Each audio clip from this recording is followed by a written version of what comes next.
Hey everyone, it's Zaino here, and we are back with another tier list, the first one of 2025. And while I was planning on waiting until the update came out for Balatro to do a whole new set of tier lists for 2025, there's one tier list I could not bear to be the last updated one on my channel, and that was the consumable card tier list. So, to put in perspective, the last time I did this, it was before the first major Balatro update, which means there was some differences in the spectral cards, in some of the tarot cards and planet cards.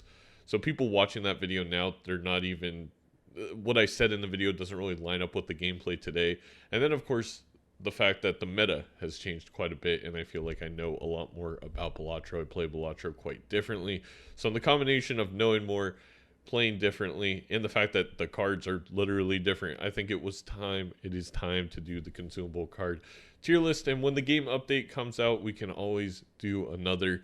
There's no rule to how many times I can do tier lists and do videos like this. It's as long as you guys keep enjoying watching them, I can keep making them. So without further ado, let's jump into it. And we're going to start with the most powerful consumable cards, at least in my opinion, spectral cards. And the first one on the list is familiar. So destroy one random card in your hand, but add 3 enhanced face cards.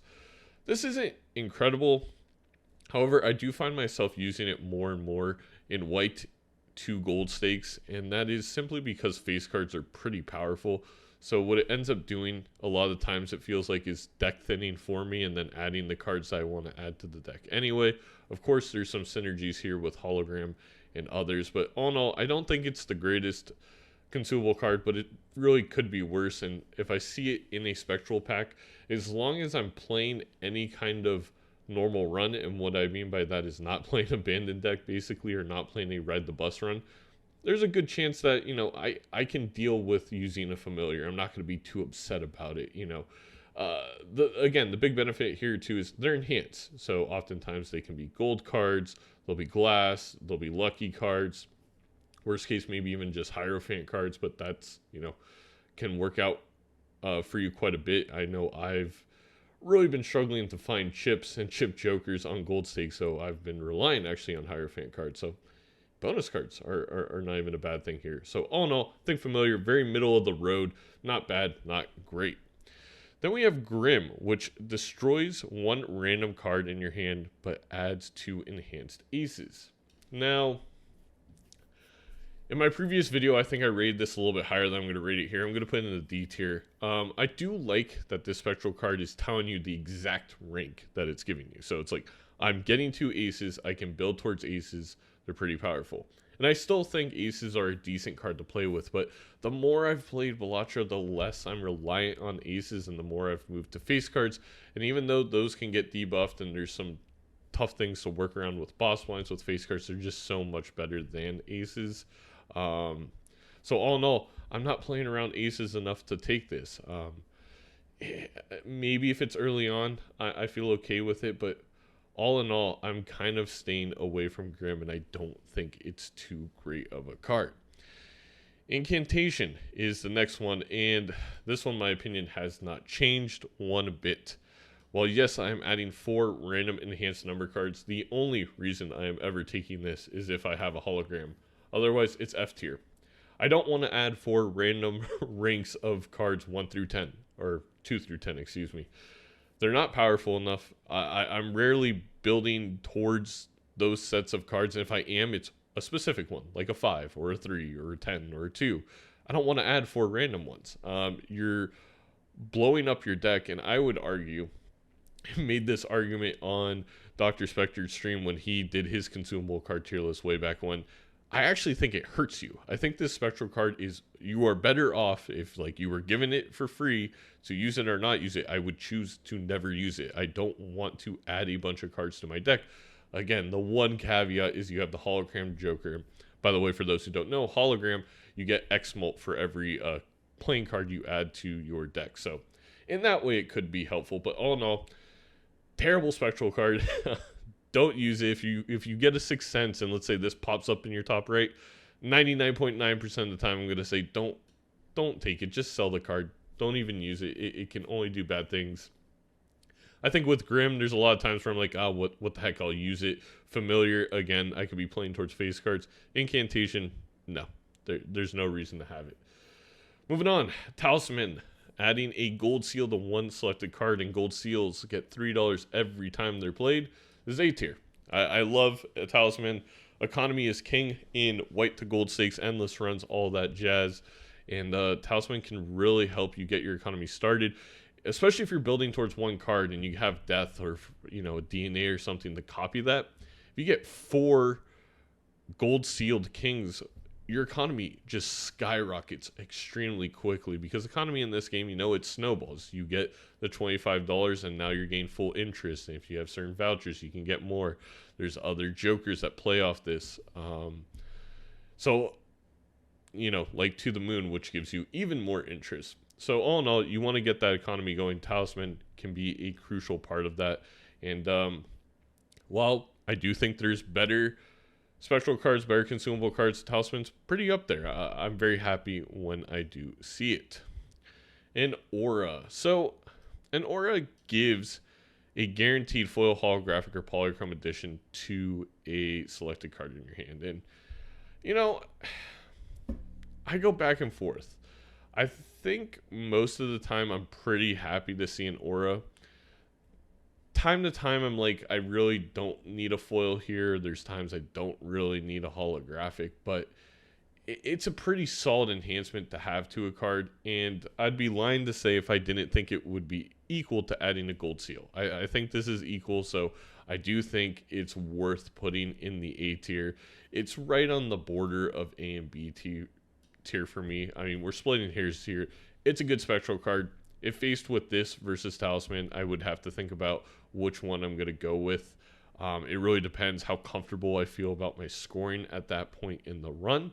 If I feel like, hey, I would really love to have a Hail Mary card that's going to give me some extra points, maybe I go with the Aura. If I'm feeling more comfortable with the run, or maybe playing lower stakes or going for endless, I'll probably go with the Talisman for the economy. Moving down to Wraith. Creates a random rare joker, must have room, and sets money to 0. So here's the thing about Wraith. If you are opening a Spectral pack, a lot of the time you have money in the bank, especially when it actually matters. Like, let's say you're playing higher stakes, right? Because if you only have a few dollars, you're probably not opening the Spectral pack because you're working to build your economy up. So oftentimes when I'm opening a Spectral pack, which is 98% of the time that you get Spectral cards, unless you're playing Ghost deck or you happen to have Sixth Sense, like you can't get Spectral cards in the shop. You either have to make them or you have to open up a pack. I have money and I don't want to lose that money for a random rare joker. Now, can this be good? Can this save your run? Absolutely. Like, I don't think it's the worst thing in the world, but I can't remember the last time I took a Wraith. I mean, really, the times I've been using it have been these speed runs that we're doing where you don't have an economy because you were skipping every single blind, so you're rarely making money, and then you're looking for scoring. So, if you come across a Wraith, you're like, perfect, I have $2, let me just see if this will give me something. But that's not the optimal way to play. That's more, monkey typewriter situation where you're just doing a bunch of runs and you're hoping something comes together that's kind of crazy. And that's what I kind of feel Wraith is. It's kind of a RNG play where you don't feel good about what's happening, so you're just going to try it. I mean, there are circumstances where you have $1 and it's this or a familiar, Grim, incantation, maybe even an Aura. If I have $1 left in the bank and I open a Spectral pack for some reason, sure, why not? Let's see what rare joker we get. But more times than not, it's not worth it. So I'm going to put it in the D category. Sigil converts all cards in hands to a single suit. I feel okay about this if I get it early and then I can shift my gameplay towards that single suit. But if I've established pretty much any type of flow to the game, I'm not going to use Sigil because I feel like it's just going to mess everything up. I mean, most of the times my suit doesn't matter, and the only thing Sigil is going to do in my head is cause me to run into a boss that debuffs a bunch more cards now because I turned a bunch into one suit. There's not much more to it.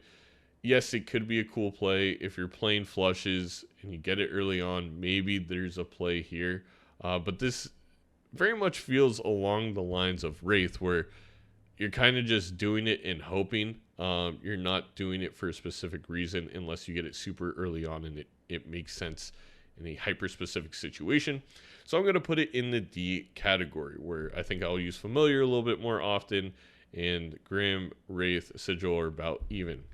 Ouija converts all cards to a single rank, but you lose one hand size.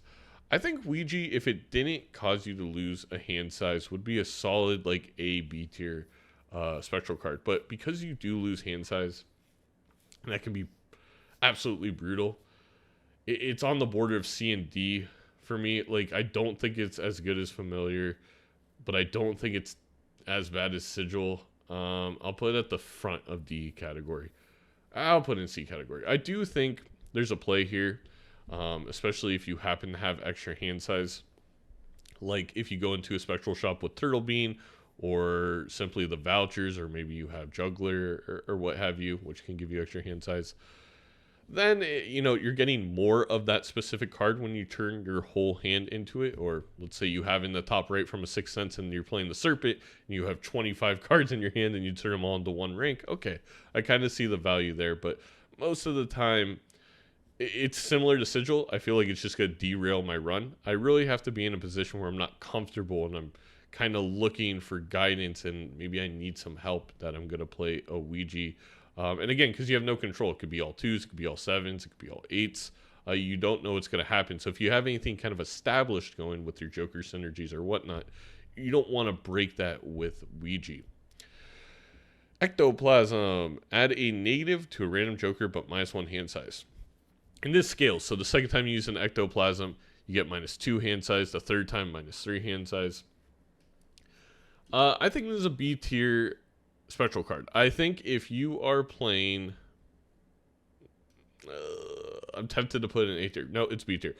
If you're playing endless runs, obviously this is S tier. You want to have more Joker spots. You want, 5 blueprints, 4 brainstorms, and whatnot. However, majority of the time when you're playing white to gold stake, or even just, kind of a normal endless run, Ectoplasm is not the greatest thing ever. You really want it to make sense.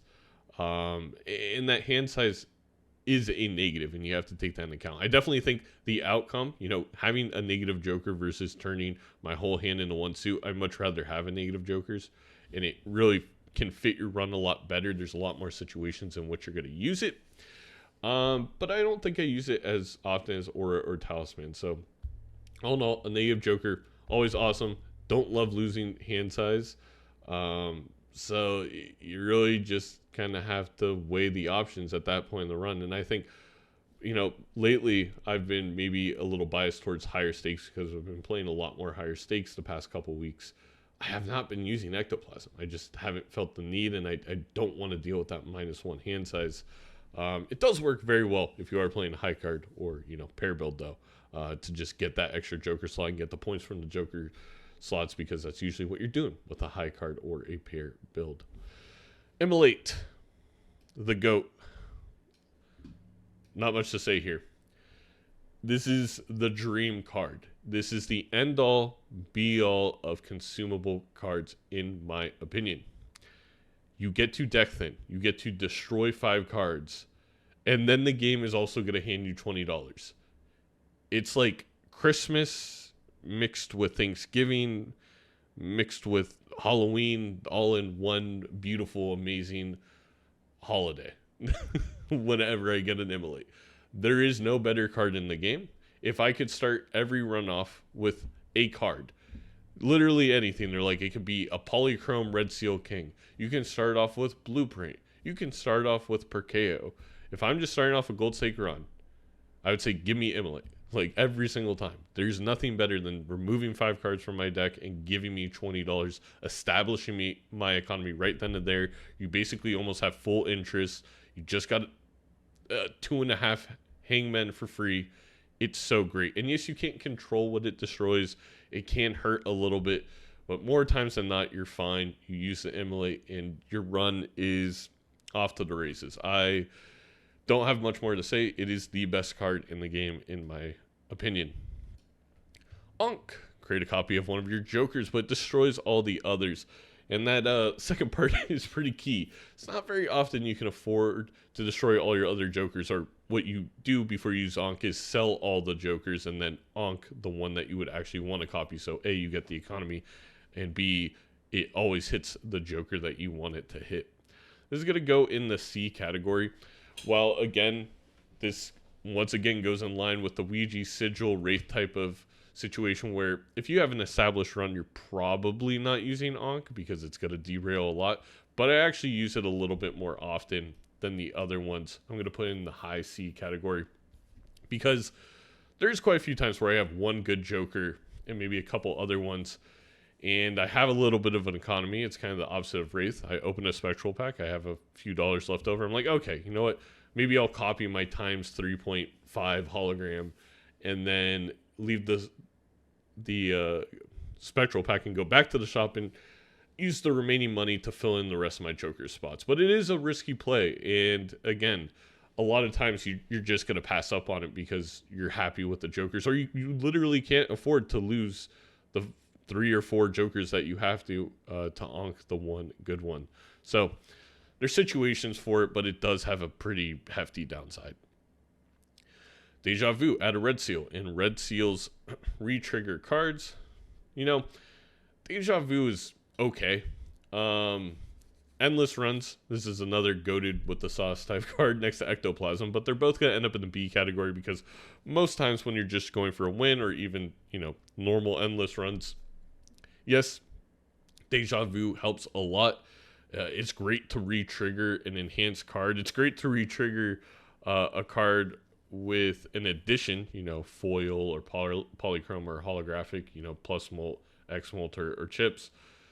But it's not doing as much as, let's say, in my opinion, the Talisman that's giving you economy. It's helping your scoring, but only a little bit.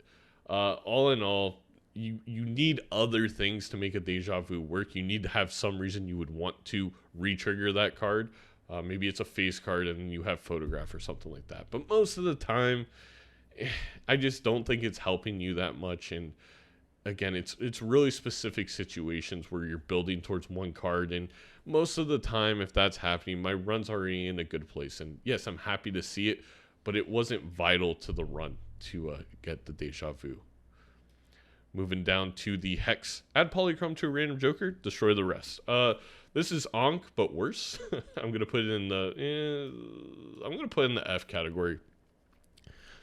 I don't want to Hex times 1.5 molt. Yes, that is good. We all admit that's good. Is it worth making me sell the rest of my jokers or destroy my other jokers? Absolutely not.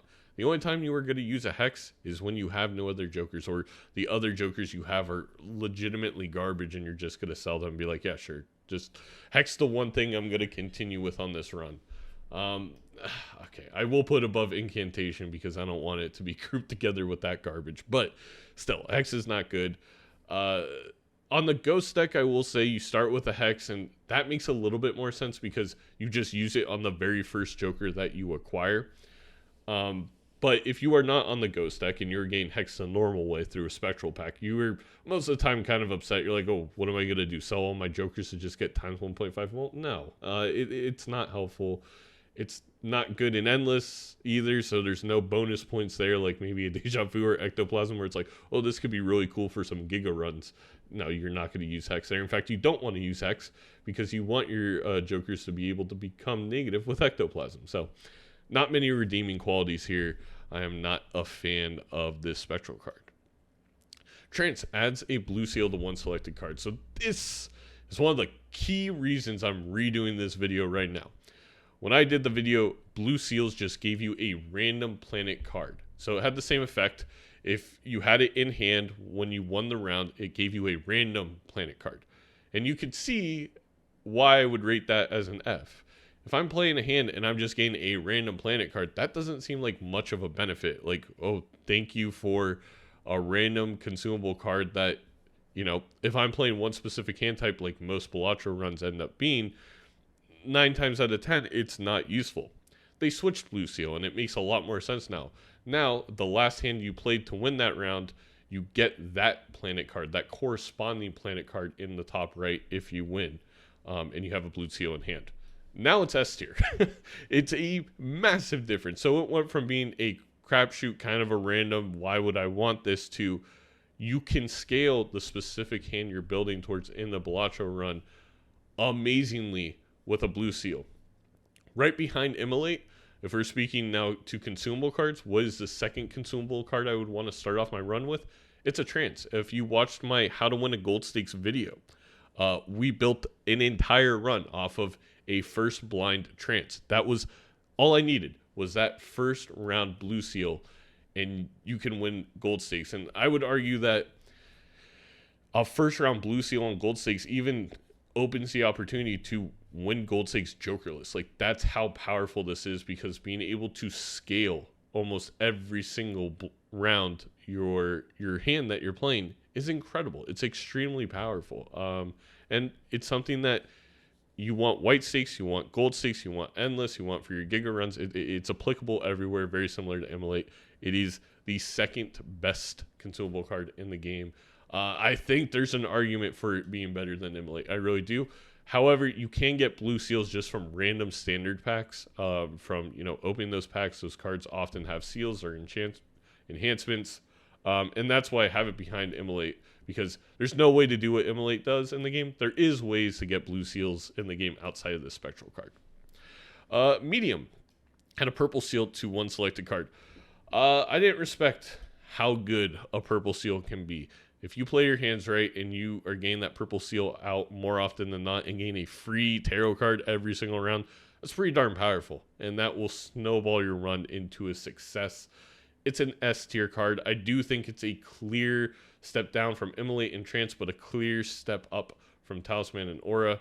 Maybe I even need to add an SS, double S category or what have you for the goated Immolate and Trance. But for now, I'm just going to put it behind it. It's a fantastic card. You want purple seals. You want to be able to discard for tarot cards. That's fantastic. Cryptids creates 2 exact copies, including the enhancements, additions, and seals of a card. This is another S tier Spectral. And again, I want to admit, it's a tier down from Immolate and Trance, but being able to copy a very specific card 2 times is pretty amazing. Unless you're the only time I really don't want to do this, and even then, I'll do it from time to time, is when I'm playing straights, because then you kind of create an imbalance of the cards you're looking for to play the straight. But let's say you have a blue seal and you're playing straights. Well, I'm going to cryptid that blue seal. I just tripled my chances of being able to get Saturn cards at the end of the round. And then pretty much every other hand type, flushes, 5 of a kinds, 4 of a kinds, pair builds, high cards, you have a pretty cool card that you want to copy. Cryptid is your guy. And then, how we talked about, there's the one little benefit of incantation, of Grim, of Familiar, of Hologram. Well, Cryptid does that and does it even better by just adding 2 copies of an exact card that you love into your deck. So Cryptid is very good. I would argue it is S tier. The Soul, you get a legendary Joker. I mean, this is kind of silly. Obviously, it's great. You want to add a legendary Joker. Who doesn't want to add a legendary Joker? I'm going to put it behind Immolate and Trance. Call me crazy. If I'm playing white through gold stakes and just going for a win, I think I may rather have an Immolate or a blue seal over a legendary Joker. Maybe that's too far. I don't know. Now, if I'm going endless, or, I'm a streamer, I'm playing for entertainment purposes, obviously I want a legendary Joker. They're very fun. But being practical, of course, those Jokers are incredible. They probably lead to a win, but an Immolate and Trance do very similar things. That's how powerful those cards are, and I want to make it clear. A Black Hole, it's going to go right behind the Soul. I'm actually going to put behind Medium. Obviously, upgrading every single hand 1 level is incredible.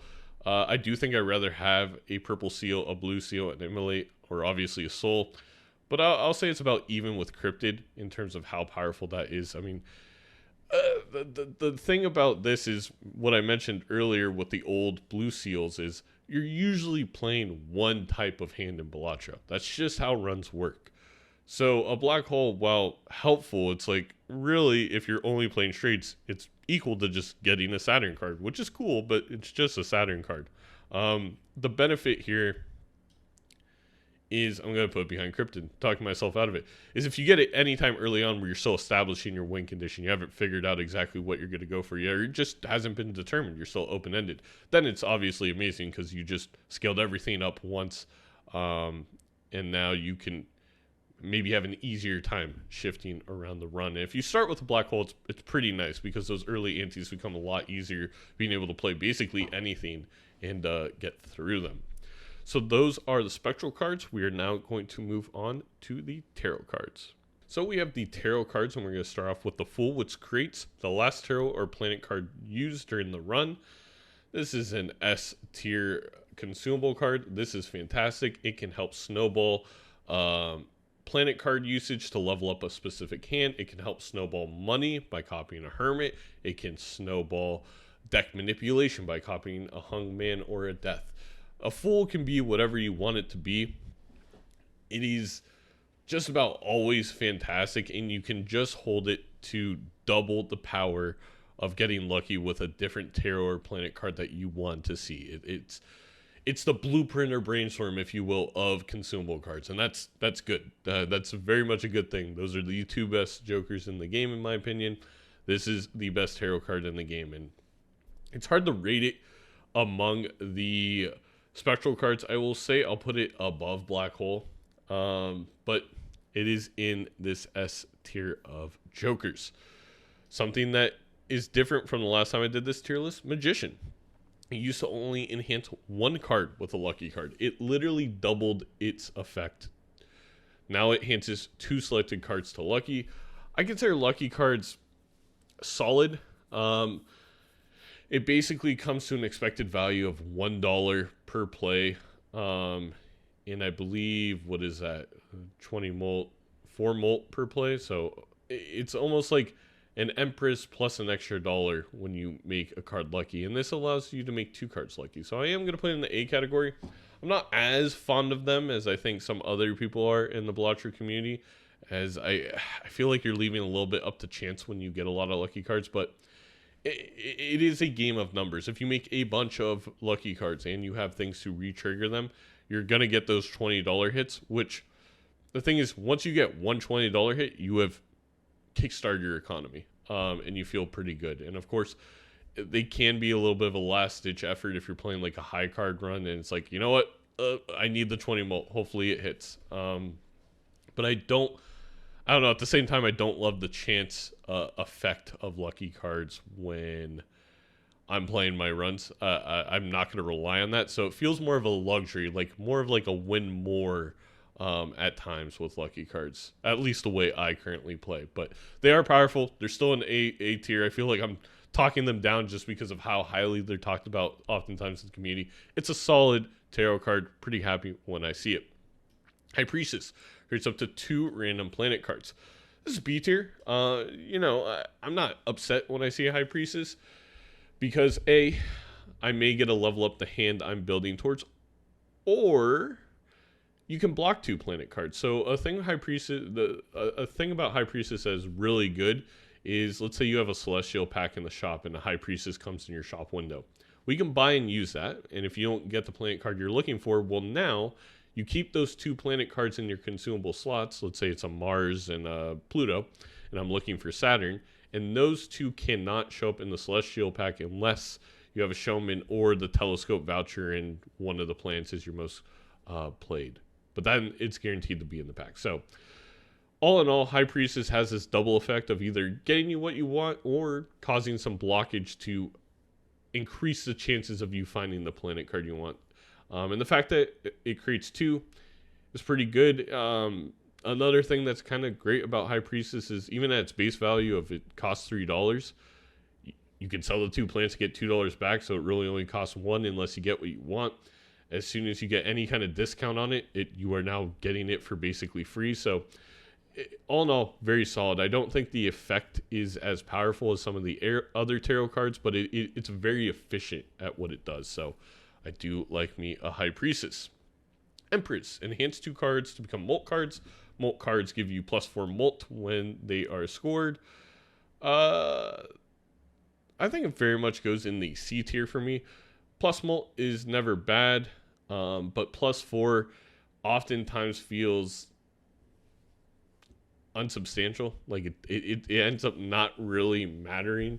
And that's just because there's so many ways to scale Molt in this game, whether via planet cards or more so via jokers. There's way more jokers that add Molt versus add chips in Balatro. That's just the way that it works. And we're going to skip a card really quick and go right to Hierophant. And that's why I would put Hierophant in B tier, a whole tier above Empress, because getting the 30 chips from a bonus card is just better to me than the +4 Molt from the Molt cards. And again, that's because I'm often looking for chips. You know, the most efficient score, like the reason Plasma deck is so OP is when you have 100 Molt and 100 chips, that multiplication is a lot more than, let's say, 200 Molt and only 10 chips. That ends up being only 2,000 versus 10,000.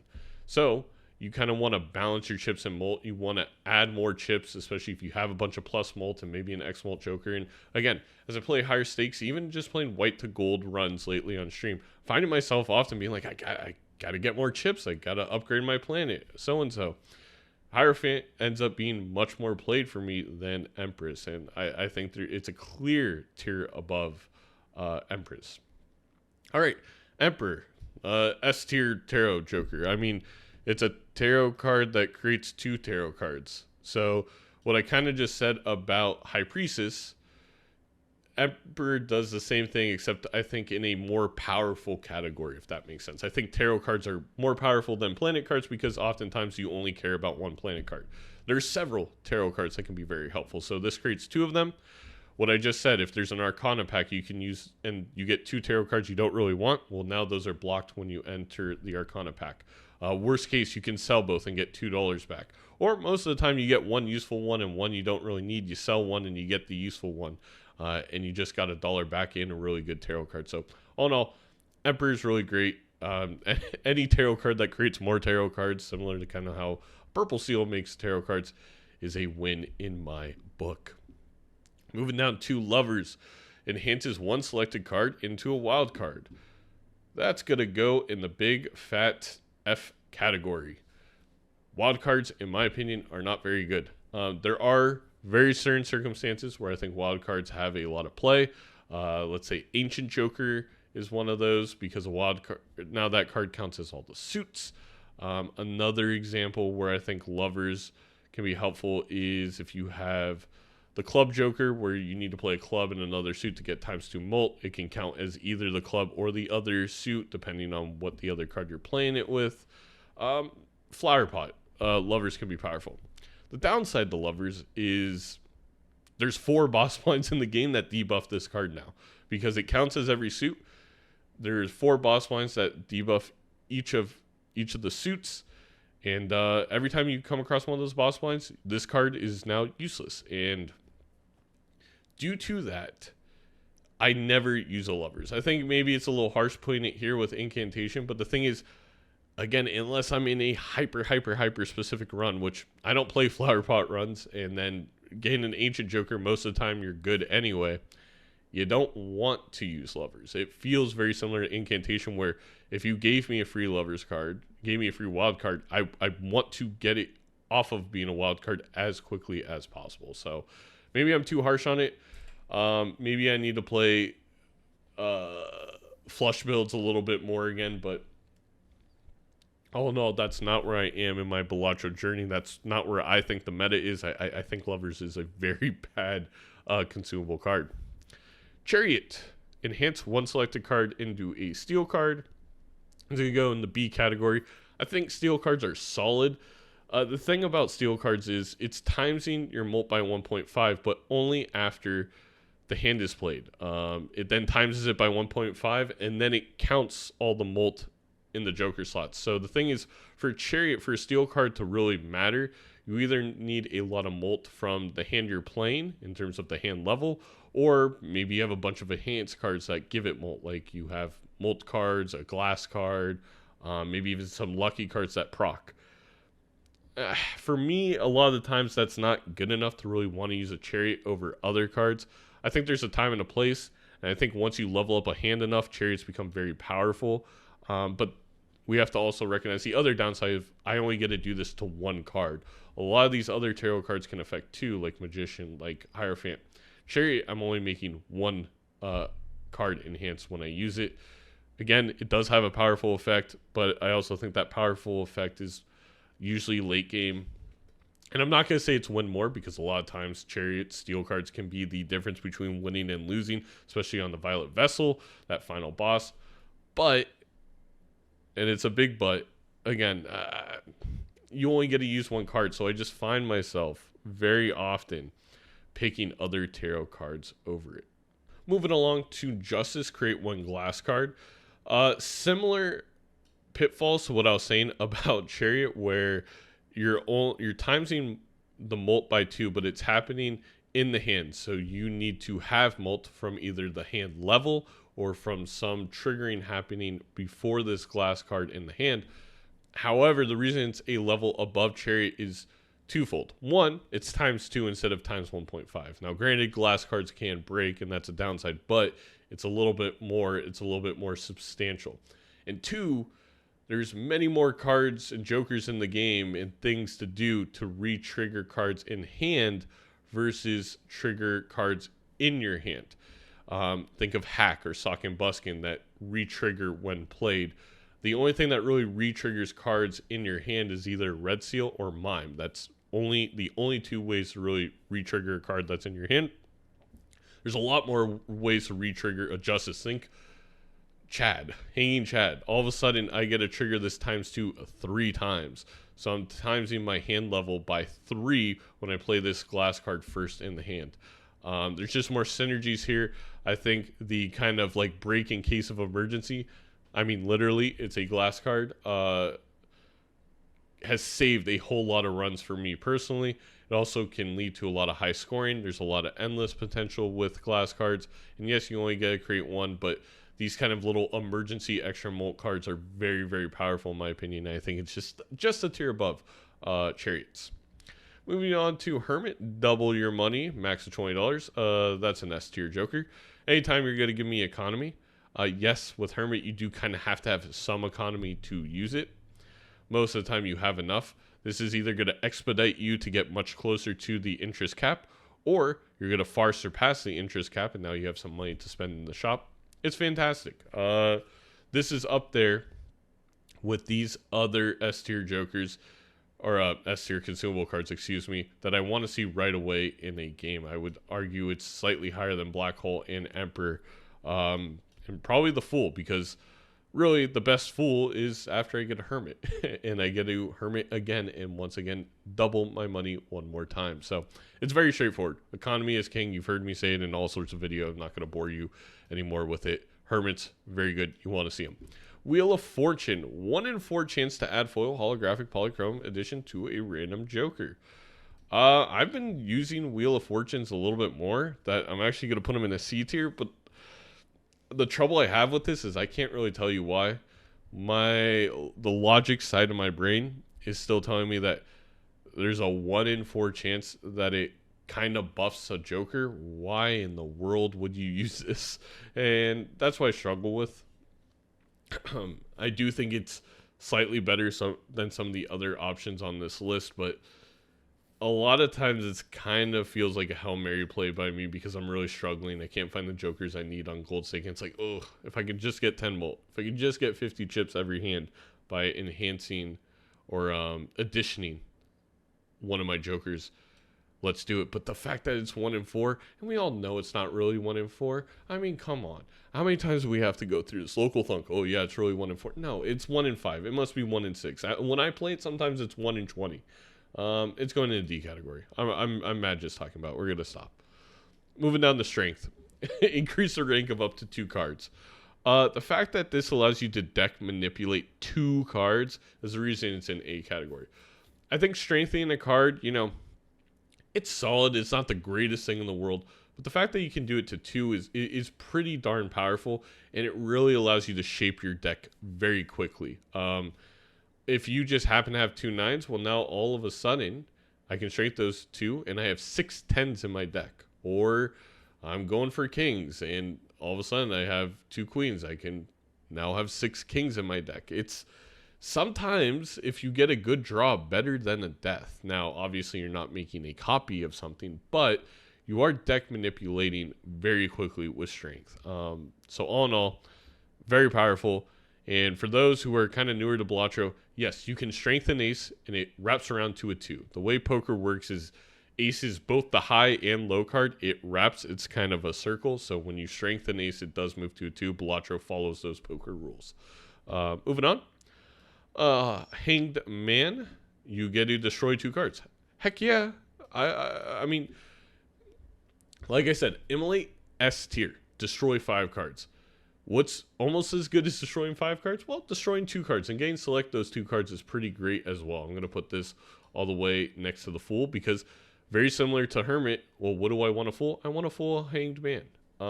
It's great. You want to thin out your deck so you get the cards you care about more often, whether those are blue seal cards, purple seal cards, gold cards, or just the cards you're relying on scoring, like if you're playing 4 of a kind kings, or you have a holographic king that could save you, or you're looking for that glass card in the last ditch effort. The chances of you getting that card are higher when you delete the fluff in your deck, and that's what Hanged Man does. If you're playing any deck building game, board games, video games, oftentimes thinning out the deck is like one of the most powerful things, and it's no different in Balatro. You want to thin that deck out.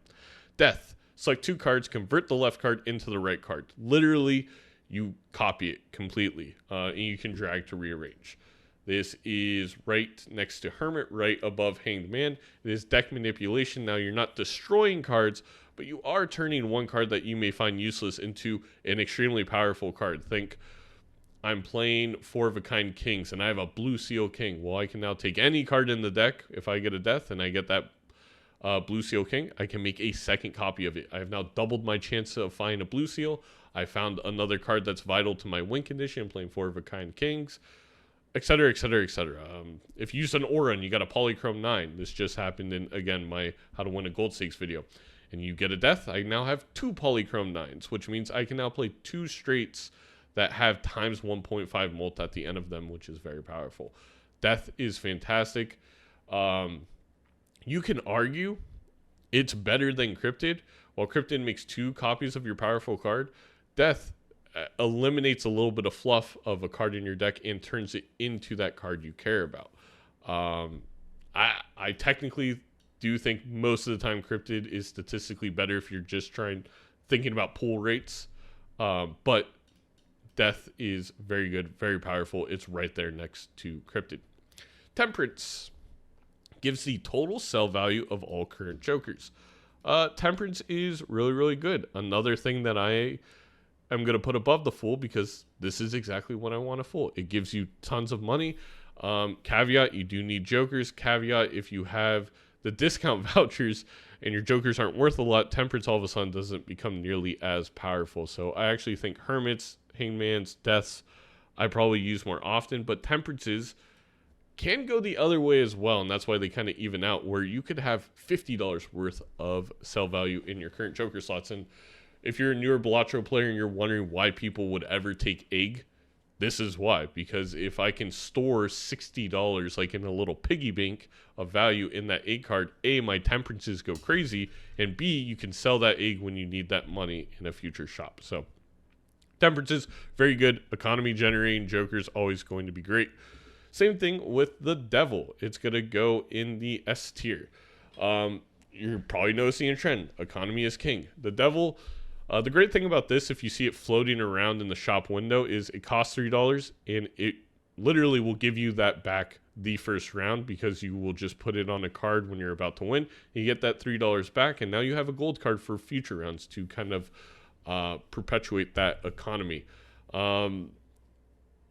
Yes, I'm putting this 2 tiers higher than a Chariot, because while Chariot can help your scoring, I find myself needing the economy much more often. And again, the Chariot's kind of this last ditch effort. It's used more in late game when your hand is a higher level and you have some enhanced cards.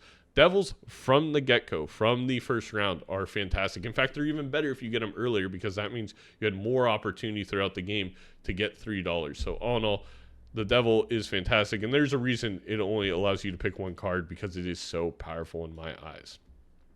The Tower. Enhance one selected card to a stone card. I'm going to go ahead and throw this in the B tier. I don't honestly argue there's reason to believe it's A tier. I've told you about my struggle about getting my chips up. Stone cards are one great way to add chips. Of course, the downside is you can't really use them if you're playing a hand that requires 5 cards like full houses or straights. Another downside is if you have something like a blackboard, a stone card doesn't count as anything and causes blackboard not to activate. There's some weird iterations with stone cards, but all in all, 50 chips is 50 chips, and you can kind of just throw it in there if you're playing pair builds, high card builds, even 2-pair builds is when stone cards really shine. And because of that little bit of situationality, I put in the B tier instead of A tier, but I think it's pretty powerful. Then we have the suit jokers, which I'm just going to rate all together. Star, convert 3 cards to diamonds. Moon, 3 to clubs. Sun, 3 to hearts. And the world, 3 to spades.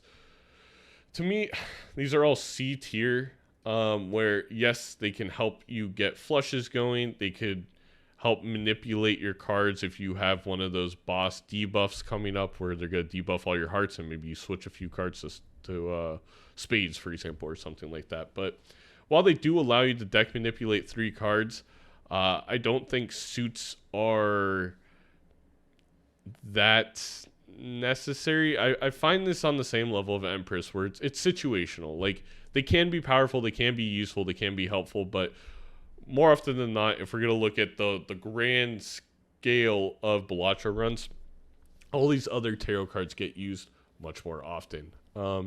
That's really all I have to say about that. Finally, we have Judgment creates a random joker. This is going to go in the C tier. I do think Judgment can be powerful. Actually, it's going to go in B tier. And the reason it's going to go in B tier is when you use this on orange, or, I mean, black and up stakes, but especially orange and gold stakes, Judgment will never come with a tag on it. So if you use Judgment, it won't be eternal, it won't be perishable, it won't be rental, which actually makes it really powerful at high stakes. We are kind of looking at this tier list white through gold and including, you know, endless giga runs, like the whole Balatro experience of different types of runs you're going to play that I personally play. And Judgment is kind of polarizing that way. If I'm playing gold stakes, Judgments are great. If I'm not playing gold stakes or orange stakes, I really rarely rely on it. I kind of use it for fun if I do ever use it, and it at least has some effect. But all of a sudden, when you go to orange and gold stakes, now this has a real, you know, powerful situational thing to use it on. So I think if you're playing those super high stakes, it's A tier. If you are playing other stakes, it's probably like a C tier. We'll put it in the middle. We'll put it in B tier. And that is going to be all of the tarot cards. We are going to now move on to the planet cards. Okay, let's start off with the planet cards, and we're going to start off with good old Pluto. +1 mult, +10 chips when you play high card. This is A tier, and while the effect is not super powerful, +1 mult, +10 chips, the ability of what Pluto can do, which is just open endless possibilities for you, is fantastic. High card is the most efficient way to play in the way that you are always guaranteed to be able to play a high card. You will never be drawn a hand where you can't play a high card. High card also unlocks all these different types of possibilities of using your hand for discards, of manipulating your hand. Let's say if you have a blackboard, to get all the red suited cards out while you play high card. It's easy to discard if you have a burnt joker. It's easy to play if you have space joker to level up. And all in all, I find myself very often playing high card runs. And for that reason, I think Pluto is often a planet card I am looking to. And the effect isn't the end of the world. You only get 1 mult and 10 chips, but that stacks up very quickly. And really what you're looking for with a Pluto is those chips. In my opinion, if you're playing high card, you probably have decent mult from your jokers. Getting 10 chips from a Pluto for something that's so simple to play that literally can always be played is pretty great. And along those lines, something that is also usually very playable is a pair. So getting +1 mult and 15 chips from a pair, I think, is very worth it for Mercury. It is weird kind of judging these consumable cards different than their hands, so I'm judging them a little bit together. in terms of how often I use these planet cards. It's very much tied to how useful are the hands. And yes, +1 mult plus 15 chips isn't that great, but because of how often you can play pairs, it becomes a very, very useful planet card, and it's very important to the game.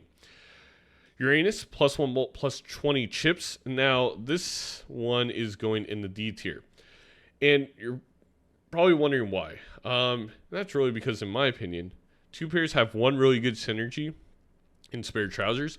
But when you look at this planet card, the fact that it only gives you +1 mult and 20 chips, the 20 chips is solid, but the 1 mult feels kind of insulting with... I'm not going to say how difficult it is to play two pair because it is the third most common hand to show up, but it's still not easy.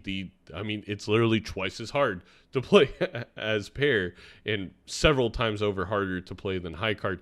And what you're getting in addition here with Uranus is just not worth it, in my opinion. Now, it is fun to say Uranus is on stream and whatnot. Shout out Murphy.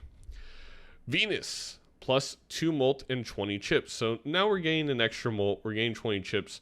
I'm going to put in the C.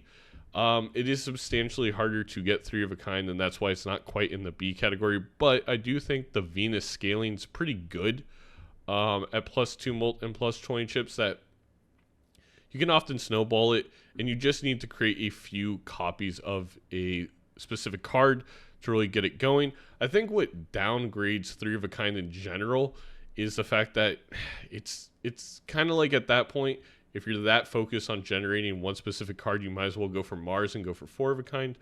But if we're trying to somewhat judge the planet card a little bit separately to the hand, in my opinion, I think Venus is something that I often find myself scaling, and oftentimes it works for me. But you do start to run into risky plays here because 3 of a kind is now much harder to get. Saturn, +3 mult and +30 chips. The goated planet card that I'm going to put all the way up next to the Fool. The end-all be-all of planet cards, in my opinion. Now, are straights super easy to play? No. It takes a lot of practice to start to understand how to discard for straights, how to create open-ended straight draws to maximize your opportunity to draw a straight. It takes a lot of thought process to constantly look at your deck, be like, okay, what should I be discarding? How do I get my next straight? There's a reason it's giving you so much molten chips, because straights are not super easy to play. But once you practice it, it's not as hard as you may think, and +3 mult and +30 chips is an insane value for how often you can actually get straights going. It is the best scaling planet card when you take into account how often you can play it and how much the scaling is. In my opinion, nothing comes close to it. I have won countless jokerless runs and gold stakes, high stakes runs recently because of straights, and even lower stakes. Sometimes some of the best ways to play lower stakes when I'm feeling, kind of bored, if you will, and we're looking at white stakes, is, you could almost just treat those lower stakes as jokerless. Just scale your Saturn card, and then you can do whatever you want with those joker slots. So Saturn, fantastic. Jupiter, +2 mult, +15 chips. This is going to go in the C category. While flushes are decently reliable in terms of finding them, the part that's killer here for me is the +15 chips. Jupiter is really good, in my opinion, if you get the specific Joker of Ancient Joker, where it's timesing the mult of a specific suit by 1.5. Then Jupiters are great because you get that +2 mult, which is nice. But the +15 chips is what I really don't like here. Oftentimes, I'm leveling up a planet because I need the chips from the leveling of that specific hand. And flushes just don't level chips. And I think that was a smart balancing move by Local Thunk to make flushes not as powerful as they once were, or maybe could be. But because of this, I think Jupiter is actually one of the worst kind of planet cards, and the scaling is just not good. I don't need the mult. I'm going to get mult from my Jokers. +2 is not enough. I mean, even with the Saturn, +3 is a lot, but it's still not the part that excites me. It's the +30 chips. Earth, +2 mult, +25 chips. This is also going to go in the C category. We're getting somewhere a little bit more with the +25 chips, with the +2 mult. But the thing is, full houses are pretty hard to get. And while it's a little bit easier to deck manipulate into a full house build versus a straight build, with a standard 52 card deck, it's just as easy to play a straight as it is to draw a full house. It's actually easier, and Saturn scales more. So this is just not enough for how difficult it is to get a pair and a 3 of a kind in a single hand. Now, you can deck manipulate towards it, but the +2 mult +25 chips does not excite me. Moving on to Mars, +3 mult +30 chips, so the same scaling as the Saturn. It's going to be in the B category. It's kind of what I just said about full houses. Like, if you're going to deck manipulate to something, it is easier to do that with 4 of a kind full house versus a straight. But if you are going to deck manipulate, just deck manipulate to a singular card and go for 4 of a kind instead of a full house or maybe a 3 of a kind. This is very, very solid scaling. It will get you where you need to go. And, just death a single card. Don't worry about trying to play a pair in a full house. Don't worry about playing 3 of a kind where it scales too slow. I would focus on Mars. And I often find myself, if it's not Pluto, if it's not pairs with Mercury, and it's not Saturn, it's Mars. Those are the 4 hands and 4 planet cards I really find myself buying and using early on because I can see a path forward with them.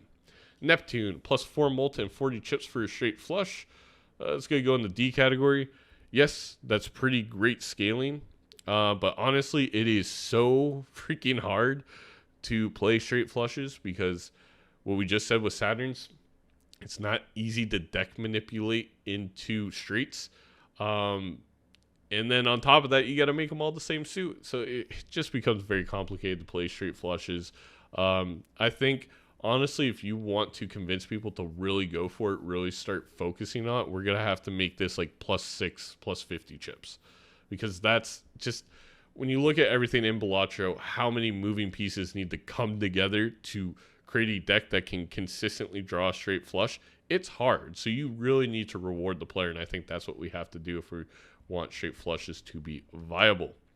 Moving on to Planet X, 5 of a kind +3 mult +35 chips. It's going in the C category. Really, let's look at this. You can play 4 of a kind with +3 mult and 30 chips, or you can play 5 of a kind with also +3 mult, but just 5 more chips. Just play 4 of a kind. The chances that you're going to draw 4 of the same suit or same rank versus 5 of the same rank are substantially better. It's not worth the extra 5 chips. And that's why I don't think that Planet X is that great of a planet card, considering how hard it is to draw that card. Circes, +4 mult, +40 chips. Now we're talking a little bit more. This is going to go in the B category. Are flush houses easy to play? No. You're combining full houses and the fact that they all have to be the same suit. But we're starting to get somewhere with how well this scales at +4 mult and +40 chips. That is very powerful. Just a couple of these and you are well on your way to being able to do whatever you want in terms of your Joker slots, because you're getting so many points from that hand. So I do think this is a little bit better than something like a Planet X. And then Eris, +3 mult and +50 chips. A flush 5, hard to make. It's going to go in the B categorization.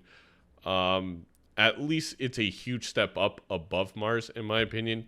And if you're already moving towards a 5 of a kind build, you can afford to make them all the same suit by using deaths and cryptids and maybe using the suit jokers. So this is my consumable card tier list for 2025, with the note that it's pre-update if you're watching this in the future. And if the game updates out, I probably have another tier list coming for this. But here it is, one final recap. Immolate, the best card in the game, in my opinion. Trance, the new blue seal, the powerful blue seal right behind it. Loads of other cards here. And then one final 07 for Incantation. It's garbage. Honestly, not to drag this on any longer because this video is already a freaking hour. Local Thunk. You got to make Immolate not give you money, and Incantation needs to give me $20 if you want me to use it. Truly, that's good. Is what it's going to take to move this out of F tier.